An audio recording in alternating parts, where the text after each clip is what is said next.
Assalamualaikum warahmatullahi wabarakatuh. Kami dari kelompok 2 yang beranggotakan saya sendiri, Ayu Luhing Prihatin, NIM 5080, Firdatus Suci Nur Rohman, NIM akhir 5097, dan Anisatul Fitri, NIM akhir 5115. Di sini kami akan mempresentasikan tentang kultur sekolah. Berikut beberapa materi yang akan kami bahas dalam presentasi kali ini. Yang pertama adalah pengertian kultur sekolah, yang kedua karakteristik kultur sekolah, dan yang ketiga ada unsur-unsur kultur sekolah, dan yang terakhir cara membangun dan mengembangkan kultur sekolah. Nah, untuk selanjutnya kita akan masuk ke materi pertama, yaitu pengertian kultur sekolah. Pengertian kultur sekolah. Istilah kultur mengandung arti sebagai totalitas pola perilaku, kepercayaan, kelembagaan, kesenian, dan semua produk lain dari pemikiran manusia yang menggambarkan suatu kondisi penduduk atau sekelompok masyarakat. Kultur juga bisa disebut dengan budaya. Nah, dalam KBBI, budaya itu dapat diartikan sebagai pikiran, adat istiadat, dan sesuatu yang sudah menjadi kebiasaan yang sulit diubah, dan sesuatu yang sudah berkembang. Nah, dalam kehidupan sehari-hari biasanya masyarakat ini menyamakan arti budaya dengan tradisi. Dengan demikian, tradisi mengandung arti sebagai ide-ide umum, sikap, dan kebiasaan dari sekelompok masyarakat yang terlihat dari perilakunya sehari-hari. Untuk selanjutnya, yaitu pengertian menurut pendapat ahli dari Dill dan Ken yang mendefinisikan kultur sekolah ini sebagai nilai-nilai dan keyakinan bersama untuk menjadi penguat kebersamaan sebagai warga masyarakat. Nah, dari definisi ini, kultur sekolah bisa saja memiliki kultur atau budaya satu dominan, kultur yang dominan, dan sejumlah kultur yang lainnya. Dan selanjutnya, menurut pendapat Stolp dan Smith yang mengatakan bahwa kultur sekolah adalah suatu pola asumsi dasar ya dari penemuan oleh kelompok tertentu dalam mengatasi masalah-masalah yang berhasil diatasi dan serta dianggap valid dan akhirnya diajarkan kepada warga masyarakat baru yang sebagai cara-cara yang dianggap benar dalam memikirkan, memandang, dan merasakan suatu masalah-masalah tersebut. Jadi, kultur sekolah ini merupakan kreasi atau karya bersama yang bisa dipelajari dan teruji dalam memecahkan masalah yang dihadapi sekolah. Jadi, sekolah dapat mencetak lulusan yang cerdas, terampil, bernaruni, dan mandiri. Untuk selanjutnya yaitu pendapat dari Budi Ningsih yang mengatakan bahwa dalam sebuah organisasi lembaga pendidikan, budaya ini dapat diartikan sebagai norma dan tindakan.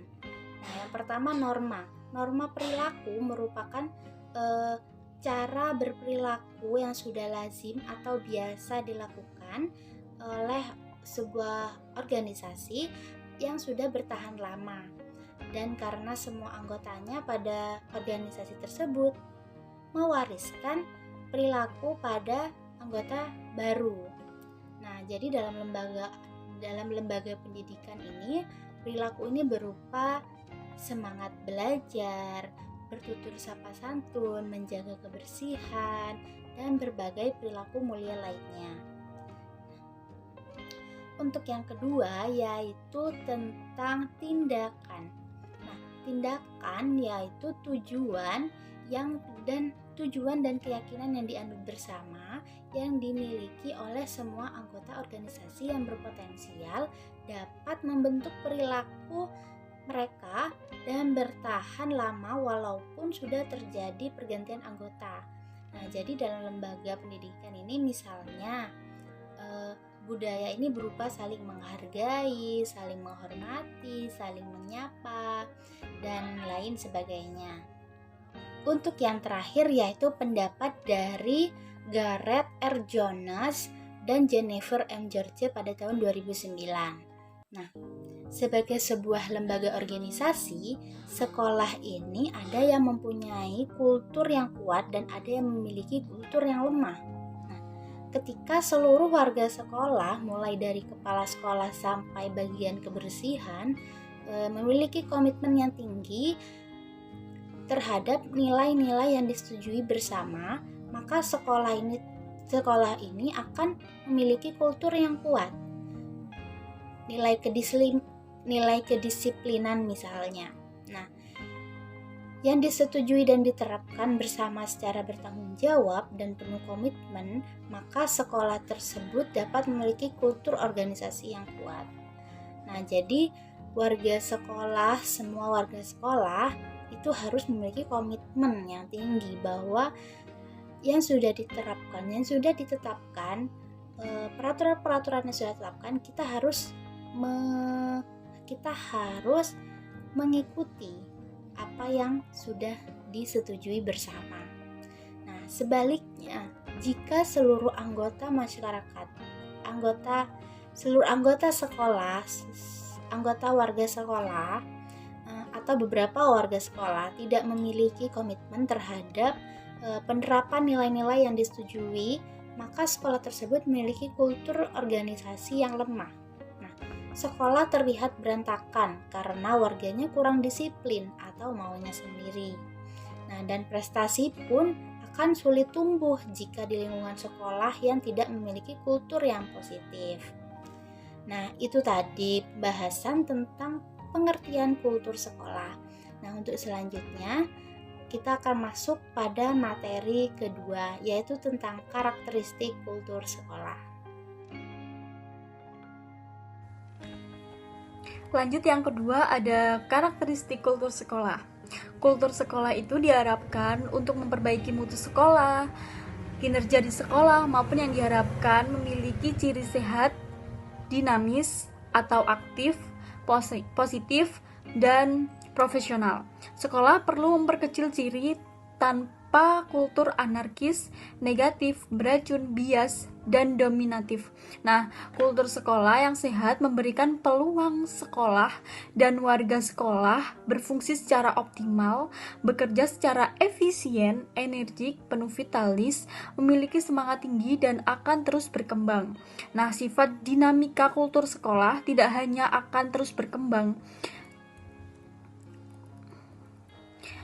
tapi diharapkan bekerja secara optimal. Nah, sifat dinamika kultur sekolah tidak hanya diakibatkan oleh dampak keterkaitan kultur sekolah dengan kultur sekitarnya, melainkan juga antara lapisan-lapisan tertentu. Nah, menurut Depdiknas, Direktorat Pendidikan Menengah Umum, tahun 2003, 6-7, kultur-kultur yang direkomendasikan Depdiknas untuk dikembangkan antara lain, yang pertama ada kultur yang terkait dengan prestasi atau kualitas.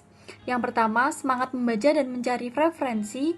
Yang kedua, ada terampil siswa mengkritisi data dan memecahkan masalah hidupnya. Yang ketiga, ada kecerdasan emosi siswa.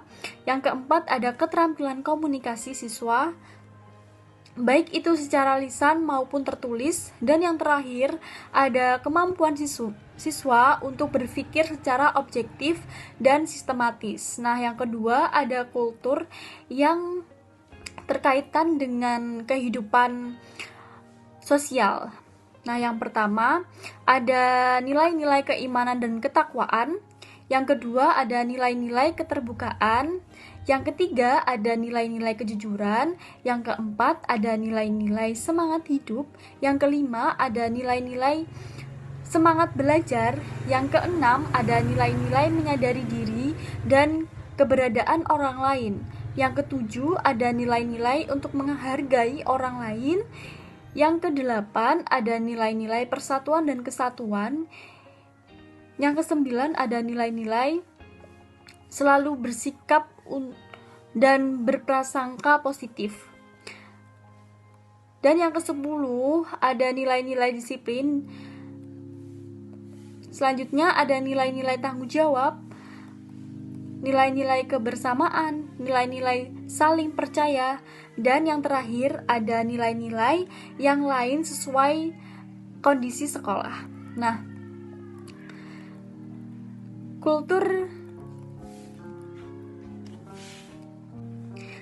kultur sekolah yang bersifat dinamis, perubahan pola perilaku dapat mengubah sistem nilai dan keyakinan perilaku dan bahkan mengubah sistem asumsi yang ada. Walaupun ini kultur sangat sulit ya teman-teman.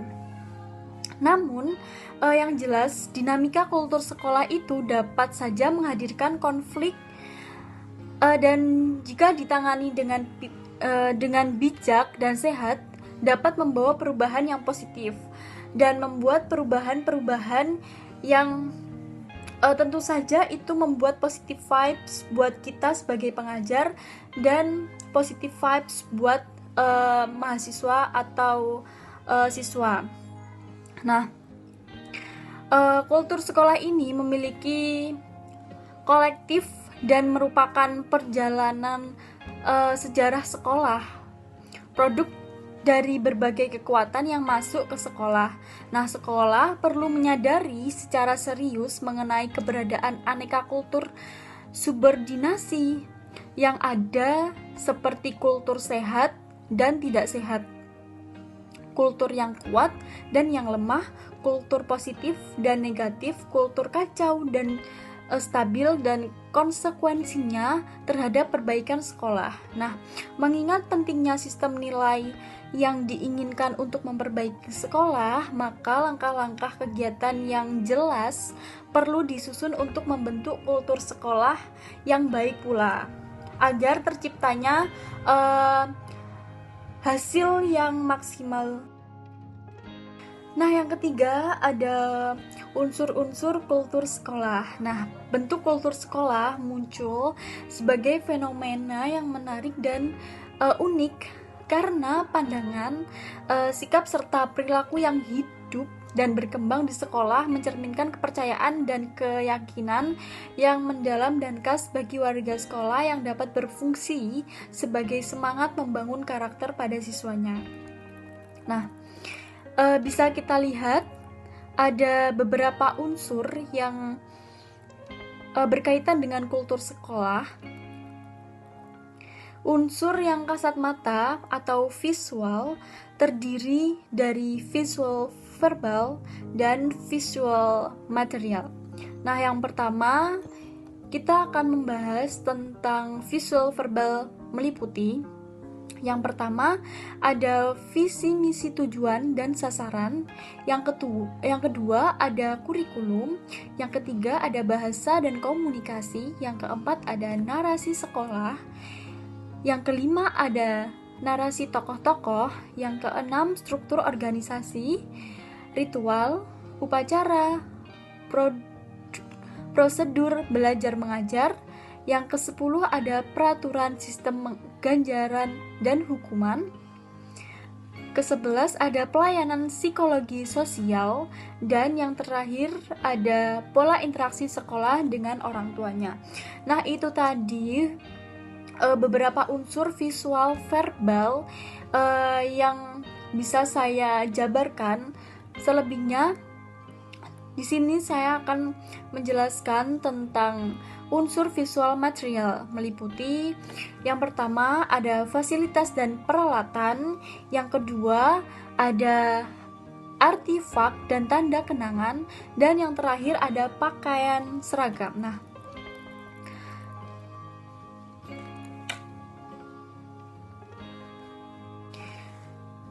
sedangkan unsur yang tidak kasat mata meliputi filsafat atau pandangan dasar sekolah, Semua unsur merupakan suatu yang dianggap penting sekali dan harus diperjuangkan oleh setiap sekolah. Oleh karena itu, harus dinyatakan dalam bentuk visi, misi, tujuan, tata tertib, sasaran yang lebih terperinci yang akan dicapai oleh setiap sekolah. Nah, kultur sekolah itu merupakan aset yang bersifat unik dan tidak sama antara sekolah satu dengan sekolah lainnya. Kultur sekolah dapat diamati melalui pencerminan hal-hal yang diamati atau artifak. Nah, artifak tersebut dapat diamati melalui aneka ritual sehari-hari di sekolah, berbagai upacara, benda-benda simbolik di sekolah, serta aktivitas yang berlangsung di sekolah. Nah, keberadaan kultur ini segera dapat dikenali ketika orang mengadakan kontak dengan sekolah tersebut. Saya Anisatul Fitri dengan NIM 2002-1020-5115. Di sini saya akan menjelaskan materi tentang kultur sekolah, yang di sini saya akan menjelaskan mengenai membangun dan mengembangkan kultur sekolah. Sebuah sekolah memungkinkan peserta didik atau seluruh anggota sekolah berjalan beriringan dalam menjalankan aktivitasnya serta tugasnya masing-masing di sekolah. Dalam kaitannya dengan kultur sekolah, seluruh warga sekolah diharapkan dapat membiasakan diri membangun kegiatan keseharian di sekolah dengan mencerminkan wujud nilai-nilai karakter. Nilai karakter yang dimaksud yaitu kultur sopan santun, budaya saling sapa, budaya kebersihan, atau kepedulian terhadap alam.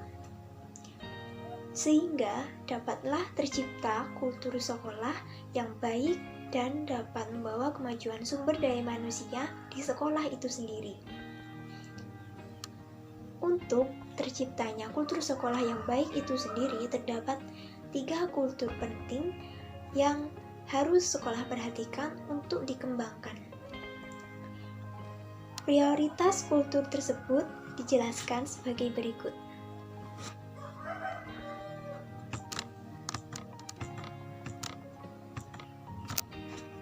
Tiga kultur yang seharusnya menjadi prioritas sebagai sekolah untuk mengembangkannya, yaitu yang pertama, kultur sosial budaya. Di dalam kultur sosial budaya lebih mengutamakan pada interaksi orang lain, interaksi kepada alam, atau bentuk interaksi yang lebih luas yang dimiliki secara turun-temurun. Ciri sekolah yang sudah mengembangkan kultur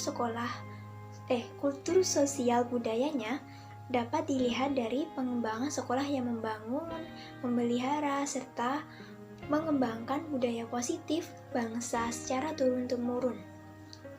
Contoh konkret dari adanya kultur sosial budaya di sekolah adalah seperti pembiasaan membaca doa, misalnya 15 menit sebelum belajar dan sebelum kegiatan belajar dan mengajar dimulai.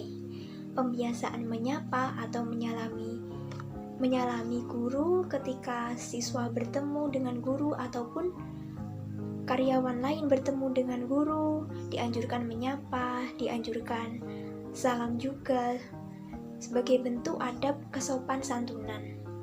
Atau kegiatan upacara bendera di setiap hari Senin dan hari-hari penting, dan masih banyak lagi. Yang kedua adalah kultur akademik. Kultur akademik lebih ditekankan kepada budaya ilmiah yang terdapat pada diri seseorang. Diri seseorang tersebut yang disebut kultur akademik adalah cara berpikirnya, bertindak, dan berperilaku dalam lingkup kegiatan akademik. Hal ini dapat dilihat pada keilmuan, kedisiplinan dalam bertindak, serta kearifan dalam bersikap dan berpikir. Budaya sekolah yang perlu untuk dikembangkan ialah mengaplikasikan atau mencoba hal-hal baru yang berkaitan sebagai bentuk peningkatan kualitas pendidikan.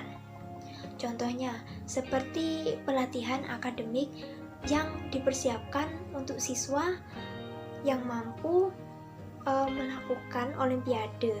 Hal itu agar selain citra sekolah semakin baik, jadi di dalam sekolah tersebut sumber daya manusianya kualitasnya meningkat. Yang ketiga adalah kultur demokratis. Kultur demokratis memiliki arti mengakomodasikan perbedaan demi mencapai tujuan bersama. Sekolah yang sudah mempunyai kultur demokratis yang baik akan tercermin dari tindakan sekolah yang menanggapi perbedaan sebagai sebuah masukan yang patut dipertimbangkan, tanpa memenangkan mungkin pihak atasan seperti kepala sekolah dan staf-stafnya, tetapi mereka juga memikirkan sebuah keputusan itu dengan bertanya kepada wali murid jika itu terkait dengan peserta didik. Contoh budaya demokratis yang dapat kita lihat pada suatu sekolah itu adalah rapat akhir tahun wali murid bersama warga sekolah seperti kepala sekolah, staf-staf sekolah, sekretaris sekolah, dan lain-lain. Di sini dapat kita amati jika pihak sekolah berusaha demokratis dalam mengambil sebuah keputusan untuk peserta didik dengan mengajak wali murid berbagi kritik ataupun saran. Nah, lalu bagaimana caranya sekolah membangun 3 kultur yang sudah saya sebutkan tadi? Karena dibutuhkan sebuah tindakan melalui kegiatan yang membangun dalam rangka mengembangkan kultur sekolah yang positif. Konsep pembangunan ini tentunya melibatkan manusia yang berada di masyarakat sekolah sebagai objek pengembangan. Beberapa alternatif menurut Kawan tahun 2010 yang perlu diperhatikan sebagai bentuk pengembangan kultur sekolah adalah sebagai berikut. Yang pertama adalah perlunya manajemen berbasis motivasi di sekolah. Sebuah motivasi yang baik akan melahirkan komitmen dalam diri seseorang, dalam jiwa seseorang. Motivasi itu penting dijadikan perhatian dalam rangka mengembangkan kultur budaya di lingkungan sekolah. Manajemen motivasi diharapkan dapat menciptakan etos kerja yang baik karena mereka sudah memiliki komitmen yang kuat untuk membanggakan sekolah, memajukan sekolah, dan seperti itu. Karena sebuah perubahan untuk pengembangan berawal dari motivasi. Contoh manajemen motivasi yaitu misalnya sekolah mengadakan kegiatan di mana seluruh peserta didik atau warga sekolah harus berkumpul di aula karena di sana terdapat speaker yang berbagi pengalaman hidup yang diharapkan speaker tersebut dapat memotivasi warga sekolah sehingga warga sekolah memiliki komitmen di dalam dirinya. Setelah memiliki komitmen, etos kerja mereka diharapkan semakin baik. Yang kedua adalah manajemen sekolah berbasis komunikasi. Komunikasi adalah hal yang selalu dilakukan manusia sebagai alat interaksi dan menyampaikan maksud atau pendapat. Begitu pula di dalam pengembangan kultur sekolah yang positif. Komunikasi yang terbentuk mestinya dapat dipahami antar masyarakat sekolah. Bentuk manajemen sekolah berbasis komunikasi dapat kita lihat dari pihak sekolah yang melibatkan warga sekolah ataupun wali murid ketika akan menerapkan kebijakan tertentu terkait peserta didik, pembangunan fisik sekolah, atau program-program tertentu. Dengan komunikasi yang baik, warga sekolah yang menjadi objek pembangunan dapat mengerti, memahami, dan menerapkan tanpa adanya gesekan kepentingan yang tidak diharapkan. Yang ketiga adalah manajemen berbasis reward and punishment. Penempatan penghargaan atau reward atas sesuatu yang dilakukan oleh sekolah penting untuk diperhatikan. Hal ini bertujuan untuk memberikan penegasan kepada masyarakat sekolah agar memiliki semangat lebih dalam berpartisipasi ke sebuah perubahan pengembangan kultur sekolah yang lebih maju. Bentuk reward itu sendiri biasanya kalau di sekolah, ketika sekolah memberikan hadiah ataupun penghargaan kepada siswa ataupun guru yang berprestasi mengikuti ajang tertentu, ataupun karena kinerja guru baik, kemudian sekolah memberikan penghargaan, bentuk penghargaan sebagai rasa terima kasih karena sudah memberikan kinerjanya secara maksimal demi pendidikan di sekolah. Kemudian selanjutnya bentuk punishment. Punishment harus direalisasikan bagi anggota yang belum melakukan secara maksimal dalam menjalankan aturan ataupun pembiasaan yang sudah ditentukan. Dari punishment ini diharapkan si pelaku mendapat efek jerah ataupun pelaku menjadi sadar karena ia sudah melakukan kesalahan.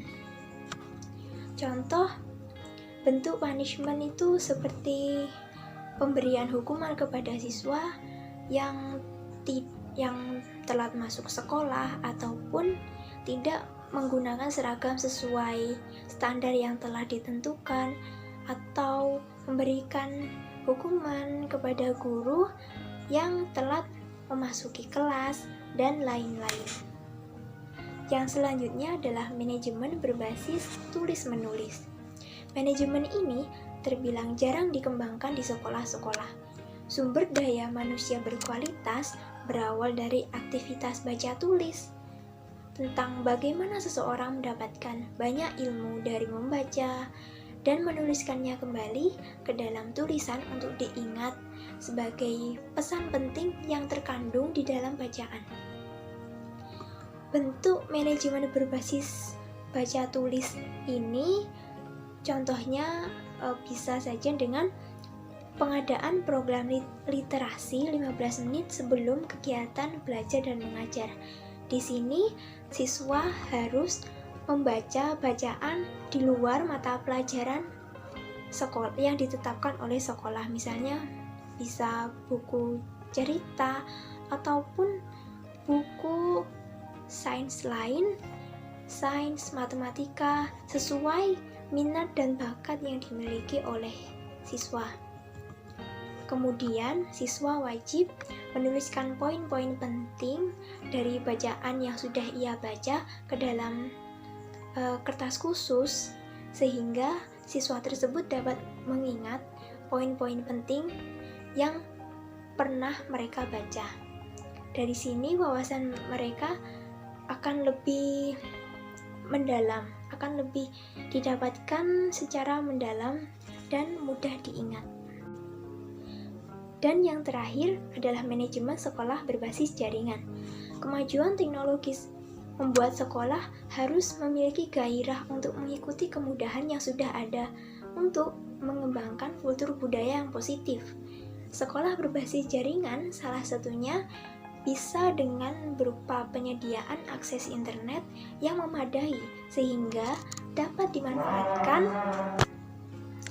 Manajemen sekolah berbasis jaringan salah satunya dapat berupa penyediaan jaringan internet yang memadai sehingga dapat dimanfaatkan sebagai alat baru untuk kemudahan saat pelaksanaan ujian, misalnya sebagai alat bantu untuk mempromosikan sekolah atau mengenalkan kultur sekolah kepada halayak masyarakat lebih luas, atau memudahkan guru dan siswa dalam mengisi daftar hadir, dan masih banyak lagi. Kesimpulan dari presentasi kali ini mengenai kultur sekolah. Kultur sekolah adalah suatu pola asumsi dari hasil penemuan oleh kelompok tertentu saat belajar mengatasi masalah-masalah yang berhasil serta dianggap valid dan akhirnya diajarkan ke warga masyarakat baru sebagai cara-cara yang dianggap benar dalam memikirkan, memandang, dan merasakan masalah-masalah tersebut. Sifat dinamika kultur sekolah tidak hanya diakibatkan oleh dampak keterkaitan kultur sekolah dengan kultur sekitarnya, melainkan juga antar lapisan-lapisan kultur tersebut. Untuk terciptanya kultur sekolah yang baik itu sendiri, terdapat 3 kultur penting yang perlu dikembangkan di sekolah, yaitu kultur sosial budaya, kultur demokratis, dan kultur akademik. Ketiga kultur tersebut semestinya diutamakan sebagai target dalam pengembangan sekolah. Dibutuhkan sebuah tindakan melalui kegiatan yang membangun dalam rangka mengembangkan kultur sekolah yang positif. Baiklah, begitulah presentasi dari kelompok kami. Apabila terdapat kesalahan, kami mohon maaf sebesar-besarnya. Saya akhiri. Wassalamualaikum warahmatullahi wabarakatuh.